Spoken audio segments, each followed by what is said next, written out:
The impossible signal. The coffee mug shook in Dr. Sarah Chen's hand. Another boring night shift at Jupiter Station 7. She looked at the clock. 3 in the morning, Earth time. Nothing ever happened this far from home. Then the alarm screamed. Red lights flashed across every screen in the monitoring room. Sarah dropped her coffee. The hot liquid spread across the white floor, but she didn't notice. Her eyes stayed locked on the main display. "This is impossible," she whispered. The signal on her screen broke every rule of physics. It moved through solid matter. It ignored the speed of light. It was everywhere and nowhere at the same time. Sarah's fingers flew across the keyboard. She checked the equipment. Everything worked perfectly. She checked again. The signal was real. "Control, this is Jupiter 7, she said into her headset. Her voice shook. "We have a code black situation. I repeat, code black." Code black meant only one thing: first contact. Within minutes, her small monitoring room filled with people. Director Tom Harris pushed through the crowd. His usually calm face looked worried. "Show me," he said. Sarah pointed at the screen. "The signal started 17 minutes ago. Look at these readings. It shouldn't exist, but it does." Harris studied the data. His frown deepened. "Have you contacted the Zorathian embassy, the Kelroyd Council?" "That's the strange part, sir." Sarah pulled up another screen. "I called them first. They can't detect anything. Their equipment shows nothing." "Equipment failure?" "No, sir. I sent them our data. They see our readings, but their own sensors are blind. They're sending representatives now." The room grew quiet. Everyone understood what this meant. Humans had found something that older, more advanced species couldn't see. The main door hissed open. Ambassador Zarthek of the Zorathian Empire entered. The tall, blue-skinned alien had to bend to fit through the human-sized doorway. Behind him, 3 Kelroyd officials floated in their mobility suits. "Show us this impossible signal," Zarthek said. His 4 eyes blinked in sequence, showing confusion. Sarah displayed the data on the wall screen. The signal pulsed like a heartbeat. Numbers scrolled past, frequencies that shouldn't exist, patterns that made no sense. "We detect nothing," Zarthek said. He sounded frustrated. "Our ships, our stations, our homeworld, all report empty space. Only human equipment registers this thing." Director Harris stepped forward. "Could it be designed specifically for human perception?" "Impossible," the lead Kelroyd gurgled through its translator. "Humans are the youngest spacefaring species. Who would create a signal just for you?" But Sarah had found something else. Her hands trembled as she worked. "Director, you need to see this. The signal has a pattern. It's mathematical." She isolated the pattern and displayed it. The room gasped. Even the aliens stepped back. The numbers formed a sequence that spiraled inward, creating a perfect mathematical representation of consciousness itself. It was beautiful and terrifying. "There's more," Sarah said quietly. "The signal originates from the galactic center, from the void zone." Nobody spoke. The void zone was forbidden. Every species knew this. Ships that entered never returned. Probes went dark. Even light seemed to die there. Zarthek's blue skin turned pale gray. "Nothing lives in the void zone. Nothing can live there." "Something does," Harris said, "and it's calling us." The Kelroyd leader floated closer to the screen. "But why can only humans hear it? What makes you special?" Before anyone could answer, the signal changed. The gentle pulse became urgent. New patterns emerged. Sarah's computer translated them automatically, converting the alien mathematics into simple words. The message appeared on every screen. "If you can hear this, you are the only hope." Then came the numbers, counting down. Faitu, Cars, 71, 59, 59, 71, 59, 58. "It's a timer," Sarah breathed. 72 hours until something. Zarthek turned to Harris. "The Galactic Council must convene immediately. If only humans can hear this signal, then only humans can respond to it." Harris nodded, but his eyes stayed on the countdown. Sarah, gather everything. Every bit of data, every pattern, every frequency. We need to understand why we're the only ones who can hear this. As people rushed to work, Sarah noticed something else. Hidden in the signal's pattern, barely visible, was another message. She enhanced it, cleaned it up, and felt her blood turn cold. "Director," she called out, "there's a second message. It says, 'They cannot hear because they are already lost. You are the galaxy's last free minds.'" The countdown continued its relentless march. Chapter 4532, 71, 4531, Chapter 71, 45, 30. Somewhere in the void zone, something waited for humanity's answer, and they had less than 3 days to figure out what it wanted. The signal pulsed on, its impossible sound filling human ears across the galaxy, while every other species heard only silence. The ancient warning, the countdown never stopped. 23:15, 47, 23:14, 47, 23:13. Captain Marcus Rodriguez had not slept in 24 hours. His eyes burned as he stared at humanity's greatest discovery, and possibly its greatest threat. "Play it again," he ordered. The signal filled the command room of Earth's newest warship, the UNS Phoenix. But this time, something was different. The pattern had evolved. It was teaching them. "Captain," Lieutenant Emma Park's voice cracked, "the signal just gave us blueprints. Look at this." On the main screen, complex designs materialized. A machine unlike anything humans had ever imagined. Parts that shouldn't fit together somehow did. Energy flowing in impossible directions. "Can we build it?" Marcus asked. "We have to," Emma replied. "The signal is getting more desperate. Listen." She adjusted the frequency. Behind the mathematical patterns, they could hear something else. Breathing. Labored, dying breathing. "Someone is alive in there," Emma whispered. "Someone is manually sending the signal." The door burst open. Ambassador Zarthek entered with 6 other alien representatives. They moved with unusual urgency. "Captain Rodriguez," Zarthek said, "the Elder Council has awakened the ancient archives. We found something terrifying." The tall alien activated a holographic projector. An old text appeared, written in the first galactic language, dead for millions of years. "This prophecy speaks of the deaf listeners," Zarthek translated. "Those who hear what others cannot. Those who see what others refuse to believe. It says they will appear when the galaxy faces its hidden enemy." Marcus felt his skin crawl. "Hidden enemy?" "Captain," Emma interrupted, "we finished building the device. You need to see what it shows." They rushed to the engineering bay. The impossible machine hummed with energy. It looked wrong. Angles that hurt to perceive, colors that shouldn't exist. But it worked. Emma activated it. The room filled with screams. Everyone except the humans doubled over in pain. Through the device's viewscreen, Marcus saw why. Parasites.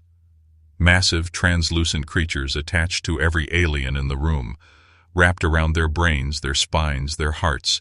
The creatures pulsed with sickly light, tendrils deep in their hosts' bodies. "Oh my God," Emma gasped. "They're on everyone. Every alien has one." Zarthek struggled to speak through his pain. What do you see?" Marcus grabbed a mirror and held it to the view screen. The aliens saw themselves for the first time in their species' history. They saw the truth. The Kelroid leader let out a sound no human had ever heard. Pure primal terror. "How long?" it gurgled. "How long have they been feeding on us?" The device revealed more. The parasites were connected, forming a vast network across the galaxy. Every alien ship, every planet, every station, all infected, all controlled. Only Earth remained clean. Only humans stood free. "The signal," Emma said suddenly. "It's not just a warning. It's instructions for survival. Look." New patterns emerged. The signal showed them history, real history. A civilization from billions of years ago fighting these same parasites, losing. But before their end, they found one hope. A species whose brain waves operated on frequencies the parasites couldn't detect. Humans. They searched for millions of years, Emma translated the signal.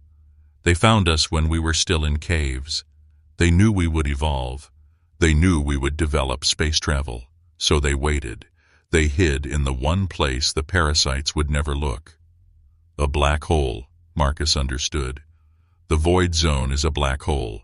Someone is alive inside a black hole, manually sending this signal for millions of years, waiting for us to be ready. The countdown jumped suddenly. 11:59:59, 11:59:58. Why did it skip ahead? Someone shouted. Emma's face went white. Because the parasites know. They know we can see them now. They're accelerating their plan. Through the view screen, they watched the parasites on the aliens begin to pulse faster. The creatures were communicating, planning, adapting. Zarthek, fighting through pain, managed to speak. The mother. They're calling their mother. Mother? Marcus asked. Ancient archive mentions her, Zarthek gasped. The first parasite, the one who births all others. She sleeps between galaxies. If she wakes... He didn't need to finish. Everyone understood. Emma's console erupted with alarms. Captain, every infected ship in the galaxy just changed course. They're all heading to the same point. Where? Here. Earth. They're all coming here. The signal from the void zone changed one last time. The breathing stopped, replaced by a single, clear voice, speaking perfect English despite being millions of years old. Humans, I am the last of the keepers. I have waited eons for you to hear me. The parasites have farmed your galaxy for food. Every war, every conflict, every death. They orchestrated it all. You are immune because your ancestors were exposed to Earth's unique radiation. A random mutation became the galaxy's only hope. I am dying.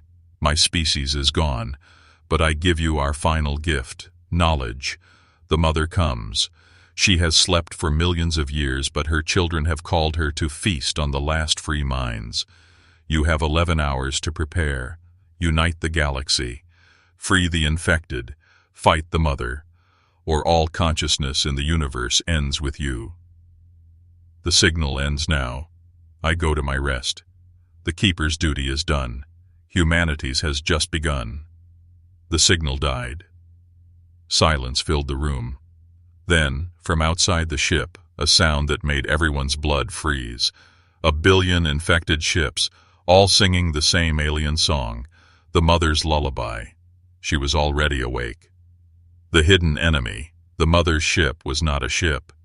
It was a living nightmare the size of Jupiter's moon, made of writhing flesh and screaming metal. Through every telescope on Earth, humanity watched it tear through space, leaving dead stars in its wake. Chapter 42:17, 8, Chapter 42:16, 8, 42:15. Captain Marcus Rodriguez stood before the united fleets of Earth. 37 ships, that was all humanity had, against billions of infected vessels and the mother herself. Sir, Emma's voice shook. The infected fleet just stopped. They're forming a pattern around Earth. Marcus looked at the tactical display. His blood froze. The infected ships had created a perfect sphere around Earth, a cage. They're not attacking, he said slowly. They're making sure we can't escape. Through the Phoenix's view screen, they watched Ambassador Zarthek's ship drift among the infected fleet. The parasite on him had grown larger, pulsing with sick hunger.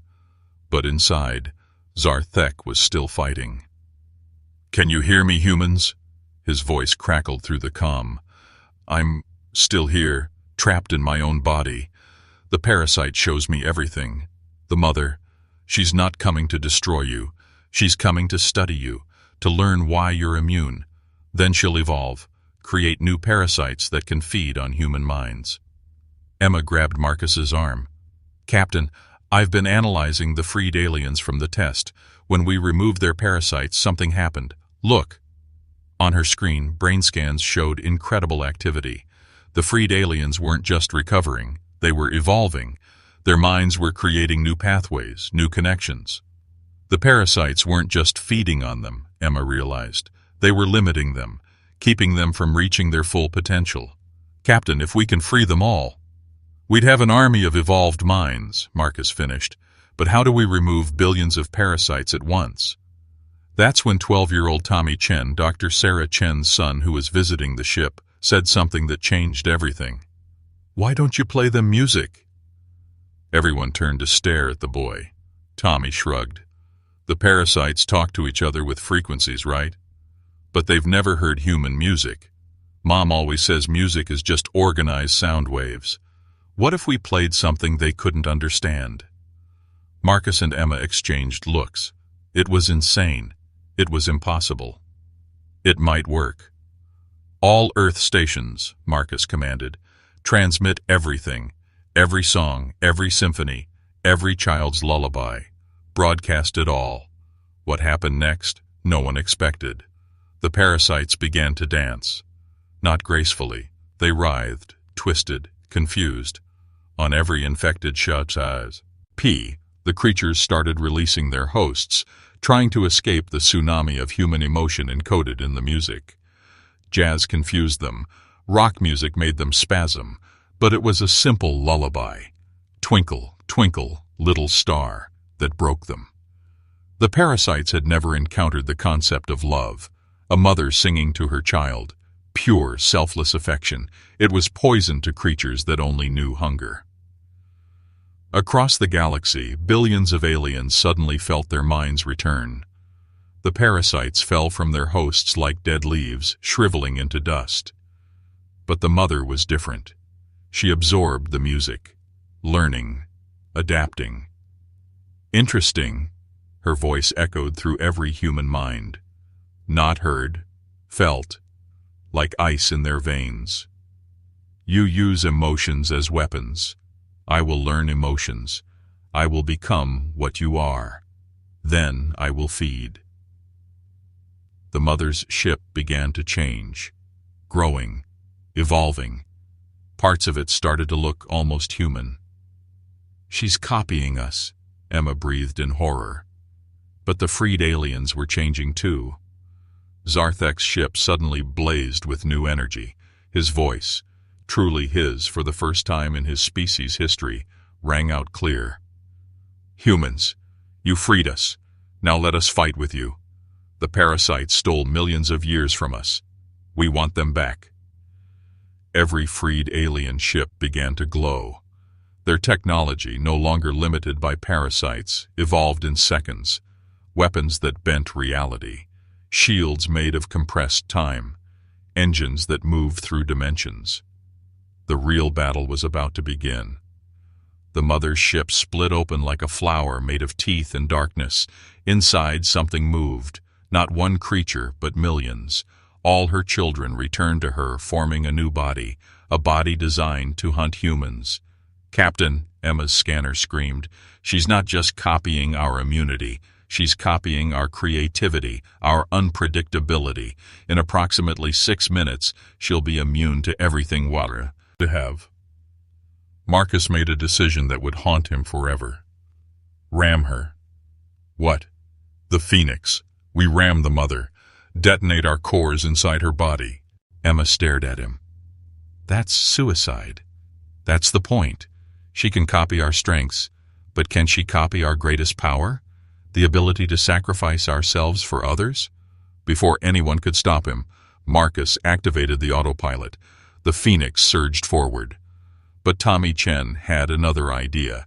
He grabbed the communication console and did something no one expected. He told the mother a joke. Why did the chicken cross the road?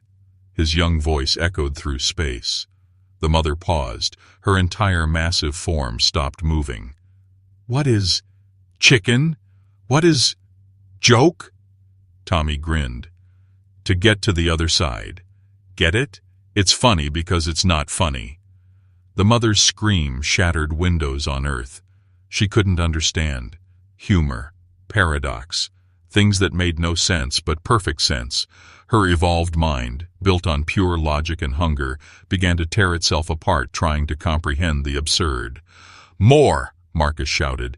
"Everyone, tell jokes, share memes, send her everything that makes no sense." All of humanity began transmitting.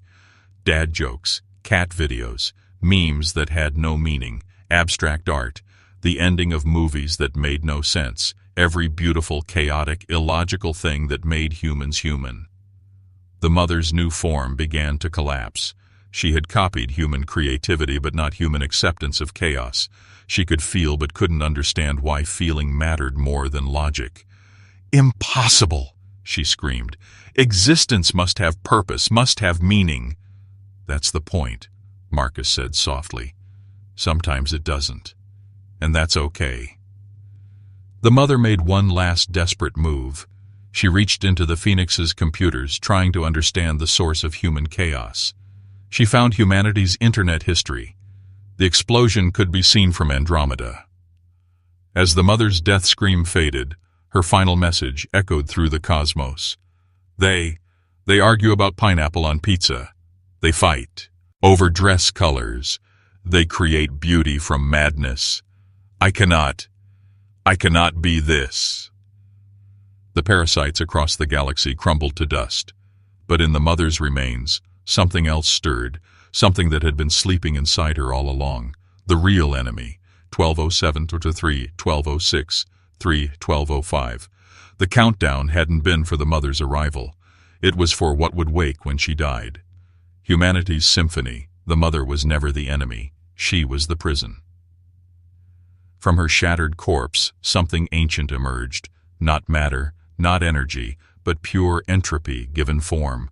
The silence, the thing that existed before existence, the void that hungered for all creation to return to nothing. 5843, 25842, 25841. Every star, invisible space dimmed. Planets stopped spinning. Time itself seemed to hold its breath. Captain Marcus Rodriguez watched his instruments die one by one. Not malfunction. They simply forgot how to exist. "Captain," Emma whispered. "It's deleting reality." The silence didn't destroy. It made things never have been. Ships didn't explode. They simply weren't anymore. Entire solar systems blinked out like forgotten thoughts. But Tommy Chen, the 12-year-old boy who had saved them once, noticed something odd. Why can we still see it? If it erases things from existence, shouldn't we forget they existed? Dr. Sarah Chen, finally reunited with her son, grabbed his shoulders. "Say that again." "We remember the disappeared stars. We know they were there. That means—" Tommy's eyes widened. "Memory. Human memory is fighting it." Zarthek's newly evolved mind raced. The boy is right.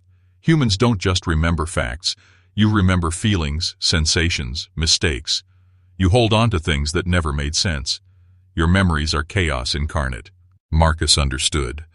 Every species remembers perfectly, but humans, we remember wrong. We change our memories. We argue about what happened. We create false memories. Our imperfect memory is antithesis to perfect deletion, Emma finished. The silence sensed their realization. Its non-voice spoke in absolutes. I am the final truth. Before the first star, I was. After the last thought, I will be. You cannot fight nothing with something. Marcus smiled. The kind of smile that humans made before doing something impossibly stupid. You're right. We can't fight nothing with something. But humans, we're experts at making something from nothing. He turned to all frequencies, all humans, all stations. Remember everything. Your first kiss, your grandmother's laugh, the smell of rain, the taste of bad coffee. Remember your dreams, your nightmares, your imaginary friends. Remember the stories that never happened, the lies that felt like truth. Remember wrong. Remember impossible things. Remember. 7 billion humans began to remember. Not data, not facts, feelings. The silence recoiled. Where it touched human memories, reality grew stronger, not weaker. A child's memory of a monster under the bed created gravitational waves. A mother's memory of her baby's first word generated new particles. An old man's false memory of a war that never happened spawned quantum fluctuations. Impossible. Memory is record of what was. Not for humans, Emma laughed, tears streaming. We remember what we wanted to happen, what we feared would happen, what might have happened. We remember the future we'll never have and the past that never was. The freed aliens joined in, their evolved minds learning human imperfection. Zarthek remembered being brave when he had been terrified. The Kelroids remembered swimming through oceans their species never had. They learned to lie to themselves, beautifully, creatively, chaotically. But the silence adapted. It began erasing the memories as they formed. Tommy Chen fell first, his eyes going blank. Then others. One by one, humans forgot they were human. Marcus watched his crew disappear into emptiness. Soon, only he and Emma remained conscious on the Phoenix. I can't remember my mother's name, Emma said quietly. I know I had one, but... Marcus held her hand. Then we make one up. Her name was Song. She sang terribly but loved it anyway. Emma smiled through fading eyes. My mother was Song. She sang lullabies about stars. That's when the final miracle happened. Every human who had been erased, they kept existing, not in reality, but in the memories of others. Tommy existed in his mother's love. Forgotten crews existed in their captain's trust. The dead existed in the living's grief. The silence screamed, a sound like existence itself tearing. You remember those who never were. You create existence from absence. That's love, Marcus said simply. We remember people not as they were, but as we needed them to be. We carry the dead not as facts, but as feelings. Every human who ever lived still exists in someone's imperfect memory. The signal from the void zone suddenly blazed back to life. But this time, it wasn't the Keeper. It was every consciousness that had ever fought the silence. Trillions of souls preserved in the black hole not as matter or energy, but as memory. The Keeper had been storing them, waiting for a species that could remember wrongly enough to bring them back. Humans, billion voices sang in unison. You beautiful, broken, impossible things. You remember us though we never met. You mourn us though we're not your kind. You love us though we don't exist. That makes us real. The remembered dead poured out of the void zone, not as ships or bodies, but as living memories. They merged with human consciousness, became stories, became myths, became the most powerful force in the universe, things that never happened but were absolutely true. The silence found itself surrounded not by matter it could erase, but by fiction that insisted it was fact, by dreams that demanded to be real, by lies that were more honest than truth. I cannot delete what never was. Exactly, Tommy's voice echoed though his body was gone. You can't delete imagination. And humans? We imagine everything. Marcus gave the final order. All souls, all memories, all dreams. Sing. Not with voices, with existence itself. 7 billion humans, living and erased, real and imagined, sang their memories into reality. They sang of Earth, not as it was, but as they remembered it, blue and green and impossible. They sang of love that never made sense, of courage that shouldn't exist, of hope that defied logic. The silence began to change. The nothing became something. The void began to dream. What am I becoming? Emma, her consciousness scattered across a million memories, answered. You're becoming what humans do to everything. You're becoming a story. The silence's final scream became its first laugh. The perfect void learned imperfection. The absolute nothing discovered maybe. Where the silence had been, something new was born. Not matter, not void, but possibility itself. The universe's first imagination, learning to dream from humanity's broken memories. I remember, the new being spoke with wonder. I remember things that never happened. I remember feelings I never felt. I am I am becoming like you. Beautifully wrong. The countdown hit 0. But instead of ending, everything began. Every erased star returned, but different, each one carrying a human memory. Every destroyed planet reformed, shaped by dreams. The galaxy itself became conscious, infected by humanity's gift, the ability to remember what never was and make it real. Ambassador Zarthek, his mind now beautifully imperfect, asked the question everyone was thinking. What happens now?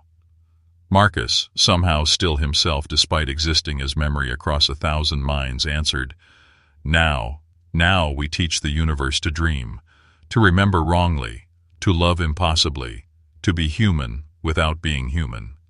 And the real question, Tommy's memory added with a grin that existed nowhere and everywhere, is what happens when the universe starts telling its own jokes. The cosmos laughed, a sound like birthday parties and funeral tears and first kisses and last goodbyes all at once. Earth became not the center of the galaxy, but its heart, the place where facts went to become fiction, where fiction went to become truth, where the universe learned that being perfectly wrong was better than being perfectly right. The Keeper's signal finally ended with one last message. Mission complete. Reality has learned to imagine. The void has learned to love. Death has learned to remember.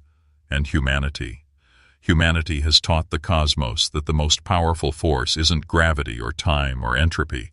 It's a badly told story that everyone believes. Welcome to the age of beautiful lies.